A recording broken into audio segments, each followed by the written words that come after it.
beat back those fears. I got 4 big ideas for you, and you're gonna love them. Number 1, and you're gonna hate this one, but I'll make sure you like the rest. Number 1, stop thinking the reason you are not getting ahead has anything whatsoever to do with fear. Fear gets too much play in our lives. We're always going to it. We're always blaming it. Oh, it's fear. Fear held me back. Well, I'm worried about this, so I stopped. And you know what it is? It's a grand lie that's been perpetuated by society. It's a huge lie.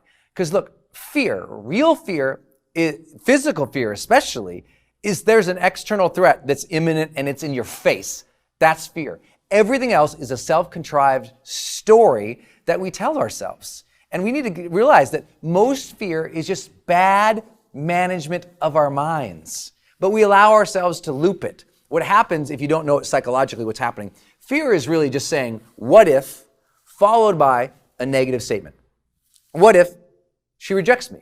What if they don't give me the promotion I ask? What if I fail? What if they make fun of me? What if I lose everything I worked so hard for? What if, followed by a negative statement. I have a question for you though. What if you started focusing more in your life on the what ifs followed by a positive statement? What if she says yes? What if I get what I finally deserve? What if I can grow this business? What if I can accomplish that? What if I believed in myself again? And you started stewing on the positive as much as you stewed on that old negative. It would change your story. It would change how you feel about yourself. Fear is usually not the thing holding people back. What's usually holding them back is a connection with something more important than fear. Let me say it again. Fear is not usually what's holding people back. What's holding them back is a lack of connection with something that's bigger than fear, right? I mean, how does a soldier run into harm's way? How does a firefighter run into the burning building? It's not that they're not fear, right? There is always going to be fear when you're doing something where there might be risk. But instead, the soldier is attached to his mission, his commitment, his pledge to his country, something bigger than the fear and himself. The firefighter runs into the building, he's still afraid. He or she runs in that building because they have a bigger commitment to serve people and save people that's bigger than their fear. If you're not doing something, don't blame fear. Realize that you're lacking a connection to something that's bigger than the fear. Something that you care about more than your insecurity, your worry, your negative what ifs. And so that's what the heroes do. The firefighter said, what if I could save lives? The soldier said, what if I could serve my country? The executive who finally tried that big, bold, crazy idea said, not what if this turns out badly, what if this is innovative, changes the game, serves our customers better?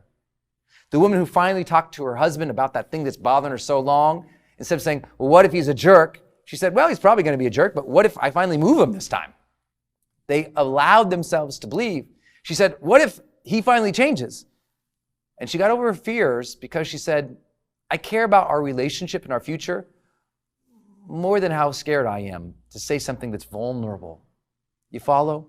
Stop blaming the fear, my friend. This was a big thing for me. I probably started shooting videos about 2 years after I should have, because I thought, well, what if they make fun of me? What if no one watches them? I wasn't a good communicator. This, like I'm doing now, I don't have a teleprompter. I have a couple bullet points in front of me. I'm teaching you from my life, from my experience of serving millions of people around the world. I didn't have that ability before. So I sat there for years, worried and not ready to start. And it was too unfortunate. I mean, I wish I'd started earlier. But back then it was, well, what if it doesn't work? What if this is stupid? And then finally I said, you know what? This isn't fear.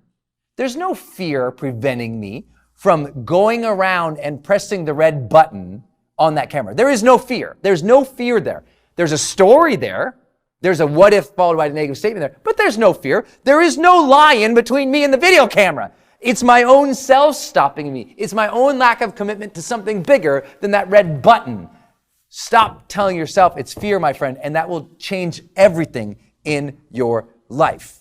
Number 2, and this is huge, huge, huge. If you don't believe anything I just said, then fine. Get a piece of paper and write down the real fears.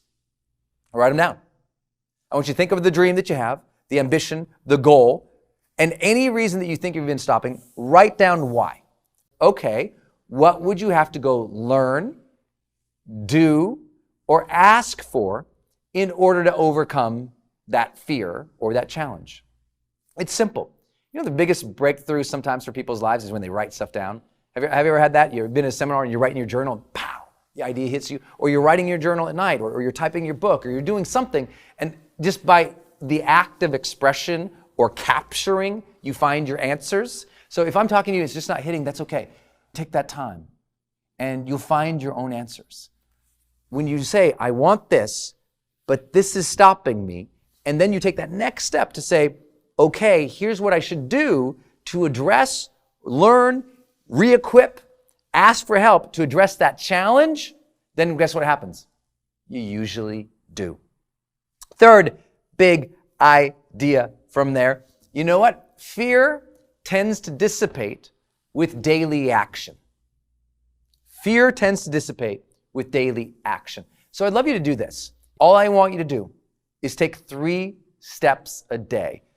Accomplish 3 goals a day. I know sometimes in your life when it's really difficult. I mean, I remember when in my life when I was seriously depressed and suicidal as a young man in college after my girlfriend broke up with me. I mean, you know what? A goal for the day might be something as big as take a shower. Literally, that might have been it. Take a shower, eat some food, talk to a friend. That sometimes when you're there, that's all it takes. But you can do those 3 things. When you're uber successful now and you're breaking through, it might be call that person who you've been waiting to call and ask for something from. Shoot that video, create that product, invent that thing, tell those people to stop, ask for help, whatever it is. Find 3 things that you can do every day that's appropriate for where you're at in your life and just do them. Because you know what? Momentum beats the pants out of fear. The more momentum in your life, you get what we call in psychology the experience of the competence-confidence loop. Have you heard of that? The competence-confidence loop? It's a psychologically proven reality where the better you get or the more momentum you get, the more confidence. And the beauty is the more confidence you get, the more you'll try things and develop more knowledge, skill, and ability. Thus, more competence. And the more competence is confidence, the more confidence. These things grow together. And all of a sudden, fear isn't such a thing anymore because you know what? You've gotten through things before. You've broken through things before. And because you did that, things change. And here's the last big idea. What's something crazy that you could aspire to or want? Crazy. When you looked at your goals, was there anything on those goals that were crazy, totally out of reach? You were like, no way, don't know how, can't do that. Were there anything like that? I want you to find those things. I want you to write that thing down. Here's 3 big crazy things I want in my life. Then I also want you to write, here's the fear I would have if I chased those or I accomplished those. 3 big fears of if I chased it or accomplished it. Because sometimes it's not just the fears we have today, it's we're thinking we're going to have fear tomorrow. Well, if I go for that dream, then these things I might have fears later on. Identify those and create an action plan for those too. Because you know what? The more you think about your fears, the more you realize they're silly. The more you realize those worst case scenarios almost never happen. And the more you realize you deserve something beyond them. You don't deserve to live a life trapped by fear. That cage of fear can only be rattled by you, only be broken by you, only be broken by your mind expanding into new possibilities for yourself and you taking new daily actions. It's okay to think crazy once in a while. I want something crazy and big and it's a big goal and I don't know how I'm going to do it. Don't let fear stop you. Get committed to what you want. Set those daily actions and quit making the excuses that it's fear, my friend. It will be the biggest breakthrough you ever have in your life. There's 100 different performance variables in the literature that has been shown to lead to long-term success. But only 6 of them lead to long-term success, and well-being, which means life satisfaction, if you will, happiness, and positive relationships over the long term. Meaning you and I both know some people have success and then they're jerks to everybody around them and they're miserable inside. Or they have success, but they burn themselves out completely without realizing you can have quote unquote success, but real success means you achieve your long-term goals. And while achieving your long-term goals, you maintain health and well-being, and you maintain positive relationship and community. That's high performance. That's what we academically mean by the study of high performance habits. So the way that I do it, here's like, you want to know my famous battle board technique. Here's how I think of winning the month, winning the day, the hour, the year. Okay, everything begins for me on the first of the month. The first of the month has always been my growth day. So that's why we started calling this growth day, right? The first of the month. Every first of the month, always, since I was 19 years old, gets probably about 2 hours of real deep reflection and personal development. That means for me, journaling and planning. Journaling to capture where am I at in my life? How do I feel about all these major areas of my life, my health, my relationships, my wealth, my career, my lifestyle, my adventure, my family, my friends. So I do what's called the whole life assessment in the high performance planner. For those who have that, I basically journal on the high performance planner, the whole life assessment. I do that every first of the month. And I've been in that for years. And then I also look out at the month. And I ask myself some simple questions about this upcoming month. I ask, what are my 5 major moves this month?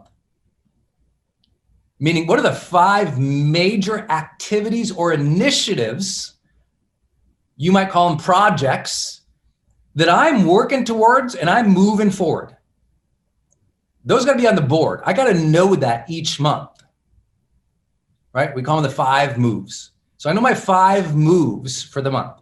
So I start with that. Second, plan, which is, okay, what's my 5 major moves? Then I break down my 5 major moves. So an activity, let's say one of the major moves is write book, right? That could be a major move. Well, what are the moves under that? What are the activities below that? Contact agent, write 3 chapters, do this type of research, and do these interviews. Okay, cool. Then I make sure that whatever I just wrote down has, block time. Block time, meaning whatever those 5 major moves I got to do that month, there's block time in the month. I mean, a block of time, meaning there is an hour dedicated to those subtasks of the activity. It's blocked in the calendar. It's protected at the beginning of the month. It's locked in that calendar. Nothing moves the 5 major moves. Y'all hear me? Though I set those like anchors in the month. Everything else rotates around those, is rescheduled around those. Those things are going to happen. It doesn't matter. Those things are going to happen. So now I've taken major things I should be working on. I've broken it down and it lands in the calendar. Now sit down with your spouse, or sit down with your executive team, or sit down with that right-hand gal or guy that you have and go through the calendar. I can guarantee your success based on how much you communicate your calendar. Let me say it again. I can guarantee your success based on how much you communicate your calendar. If no one knows what you are trying to do, no one can be along for the ride or support you. If no one knows the time in which you're trying to protect, they can't be your block and tackle person with you. So if you are striving alone in the dark all the time and not speaking to anybody, which is the lone genius metaphor that still exists in pop culture, but is completely antithetical to any real research in high performance, then you got to realize, I got to tell my spouse and my partner, this is what I am trying to do this month. Here are the major blocks. If you need to protect the time, these are what those blocks are. So that both, I'm assessing where my life is, I'm planning the month ahead, and I'm communicating the month ahead. You do that on the first of the month, it's a shift. It's a huge shift, especially if you're not currently doing that with discipline. Then my next growth day, if you will, is on Sundays. Sundays, I do a very similar process. It's shorter, but I also look out on that calendar. And that's where I was sharing with Jenna, I might reshuffle things or change things. So I'm really focused on making sure that, and by the way, I want you to all know, I suck at planning. And I do this so that I still achieve my dreams. As you heard me share earlier, I have very free mornings. For me, I really protect my mornings. But still on Sunday, I evaluate where I'm going. Is this what I want? Okay, is that where I'm going? Great, okay, cool. On the daily, every day, let's talk about that. Every single day, I have my morning routine. You got to have your morning routine. For me, I get up for 20 minutes. I do a 60-minute morning routine. And I've built my life to be able to do that. And so it usually has this combination of these things: 20 minutes of movement, 20 minutes of reading personal development or leadership or history, 20 minutes with that high performance planner, planning out the day, setting the intention, prioritizing, and visualizing the day's activities. Here's what I mean by that. So when I write out my planner for the day and I have a meeting or a presentation or a work effort, in the morning, I already know that block of time. I close my eyes. I imagine that block of time. I say, how would I do that with excellence? How would I do that with excellence? How would I do that with joy? What might trip me up or stress me out? And how would my highest self deal with that situation? So I look at every major thing I have to do that day, and I just close my eyes and I visualize it and think about those questions. In other words, that's what a pro would call mental rehearsal, visualization, good old fashioned personal development. Imagine it before you do it and you'll do it better. Especially if you heard what I just shared. What might trip me up? What might stress me out? So as an example, today, I thought, what might stress me out, trip me up? If I don't eat enough, I better make sure I've got food, I've got water, I've got everything handled. Okay, great. Because when I don't do that, problems after this many hours. Okay, cool. Got to make sure I do the self-care. So I imagined that this morning. Okay, God, that gets that mental visualization preparation every day. Every day. So that might sound like a lot, but it's not. Other secret. GrowthDay members, you know this. Friday finishers. A Friday finisher, what does that mean? You should have next to your computer or on a wall somewhere, a Friday finisher is your task list for the week. It means these things, you might call it your deliverables, your tasks. It means these items are finished by end of day Friday. Friday finishers, they're non-negotiables as well. Like, I gotta finish these by the end of the week. And by knowing my Friday finishers, I get to go in the weekend free. I don't know about you, but I hate getting to a Saturday afternoon and going, oh, I forgot I was supposed to do that thing. How much stress we have. Oh, I forgot I was supposed to do that thing. It could have taken 20 minutes of planning. And so I know that sounds like a lot. And some of you go, boy, Brendon's a control freak. No, remember, I'm wandering around like an idiot half the morning. I'm not a control freak. Guess what? As you've always heard, discipline gives you freedom. The more disciplined you are about the blocks of time in which meaningful processes, meaningful pursuits must happen, you protect those. You organize your mind and your day around those things and you move towards them. I promise you it will give you a different result. I promise you that will be a different result. I'm always trying to automate.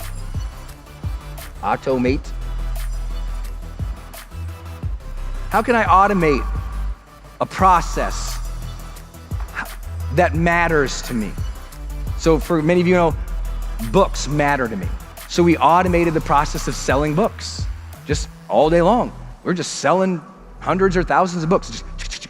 I'm here, hundreds of thousands of books are gonna be sold all around the world. I don't have to do anything. We set it up. I automated that process with online tools, with team. And so you gotta figure out what are the processes that matter the most, and can you set them up to just run? Versus you maintaining it someone else maintain or a system to automate it. So high performers are always automating those things. My yoga friend who said, oh my gosh, I'm so busy and underwater. I said, what do you do? Well, I got to do this and this and this. Turned out she was going to Costco every Saturday, spending 2-3 hours at Costco, because you got to go up every aisle. If you did not know, I'm not allowed there anymore. My wife took me one time, and she was like, never again. I went up every aisle. I need to know what's in there, man. Oh my God, what's in it? I got to go up every single aisle. I'm the worst. You want to go to shop with me to get blueberries? Oh no. I'm going to go look up at everything. Look at the packaging on this. Oh my gosh. I told you I'm easy to distract. She's like, you are not going. I walked in there. I said, look at all these things we need. She goes, we don't need any of those. I said, but look at that TV. It's bigger than ours. But our TV is fine. I'm like, but they have one. I'm a terrible shopper. I'm totally not allowed to do that. My staff, when we went down to Puerto Rico, took me to the Costco in Puerto Rico. Oh, they didn't know it'd be the whole day. They had no idea. I had to look at all of it. I'm terrible about it. You can't have me do it. So I've always got to say, what's the best use of my time? And get the support and the team and the tools to automate things and not be a browser on these other things. It's so important for you to decide what matters. I can't tell you what it is, but you already know. And how can you automate things that they're running and running and running? Back to the story of the woman at Costco. She's there every Saturday. I said, what are you doing there? She said, well, I have to go buy all the supplies for my 4 yoga studios. I go, do you own the 4 yoga studios? She goes, yeah. I go, do other people work there? She goes, yeah. I say, well, why do you have to go get the supplies? Why don't you send somebody? I can't ask people to do that.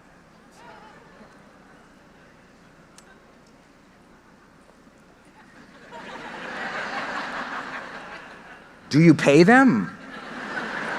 Well, yes, I do. Well, what's going on with you? Why do you have to control what you are controlling? Maybe write it down. Why do I have to control what I'm controlling? Look at all the things you're controlling in your life. Why does that have to be you? Why does that have to be you? It's one of the most profound questions in all of achievement. Why does that have to be you? Who said that had to be you? Why does she have to go to Costco? Because she said she had to control it. But does she have to control it, yes or no? No. No. Oh, but think of all the excuses she said. But if I give my credit card to them, they'll go buy everything in that store. I said, no, I would, but most people who are responsible, the people you're paying probably aren't going to do that, and they give you a receipt too, so that's good, and it shows up on your card. You'd know right away, right? Well, I would know right away, and if they take advantage of it, you fire them, right? Well, yeah, okay, so we're good. Bases are covered. Bases are covered. You need to look at all the things you're controlling and ask, what if I removed, automated, or delegated that? What if I removed, automated, or delegated? What if I removed, automated, or delegated? What if I removed, automated, or delegated? And the second question then, what if I removed, automated, or delegated, that you get to ask yourself, okay, if I removed, automated, or delegated, like that shirt, what's the worst that could happen? What are they going to, in her situation, they're going to buy too much toilet paper? What's the worst that's going to happen? They're going to buy some, one of those things, the buckets of things that last 7 months. What's going to happen? What's the worst that happens if you let go of some control? Who's ever quit a job in this room before? Ever quit a job, like a job with other team members on it? Who's ever quit a job? Raise your hand. Did any of you ever, who's ever been fired from a job? Okay. You ever notice the fired people make a different sound? There's that weird laugh. They're kind of happy it happened, but kind of like, should I raise my hand about this? I don't know what this says about me. You got fired? What does that say about you? They always make a different noise. So if you've ever been fired or you've ever quit, has anyone in the room ever, and be honest, ever ever quit and left and everything ran fine without you and you were hurt by that? Raise your hand nice and tall. Look around the room. You quit and everything went just fine. The organization, like you say, this place is gonna burn. This place is gonna collapse without me. You go in a week later, hey, what are you doing? Hey, how's it been? They didn't even know you quit. They didn't even know you showed up. They're like, I didn't even notice you were gone. Isn't that the worst? They don't even know you were gone. It's ego that feels it has to control. It's ego. You need to find the things, listen to this. Here's a crazy idea for your productivity. And I hope you guys are all with me on this because I know I'm being a little silly. But here's a crazy thing about my life. Everything that I control is my art, and I love it. See, new team members come in sometimes, Brendon, why are you still writing your email to all the people every week? I love the people every week, and I'm a writer. I like it. Well, sometimes you're not on schedule. I love the people, and I'm a writer. Well, what somebody else could do it. Yes, but I like this part. And I should get to do what I like. Entrepreneurs, can I get a yes? But how many entrepreneurs in the room are doing stuff you don't like? Say, oh no. See, we want more yeses and less oh no's. Way less oh no's. So everything I have control in lots of things that I really enjoy and I really love. And everything else I hand over here. I really think that could change your life, that question.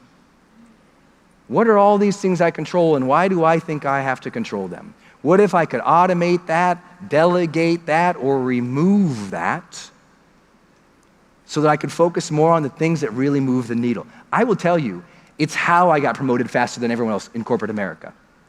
It's how, by the end of my third year in the industry, by the end of my third year, I had created more online instruction than any of my peers combined. Now you go, what? How is that possible? Because that's all I did, because I loved it. I knew that was a PQO. The second or third peer after me might have, like at our levels, if you will, in our industries that I play in, they might have 1, 2, on average, maybe 5 online courses that might be pretty short. I've got 35-week online courses. People are like, what? The number of our millions of online students around the world, what? How? What was so special about Brendon? Well, 1, 2, 3, and 4. That was what mattered. This can be your day for personal growth. This can be that day you committed to and you remember and you go, that was the day I got myself a community. I got better coaches. I committed to making my life the absolute best that I could. This is that day. Make today your growth day. Click the button on this page and sign up right now.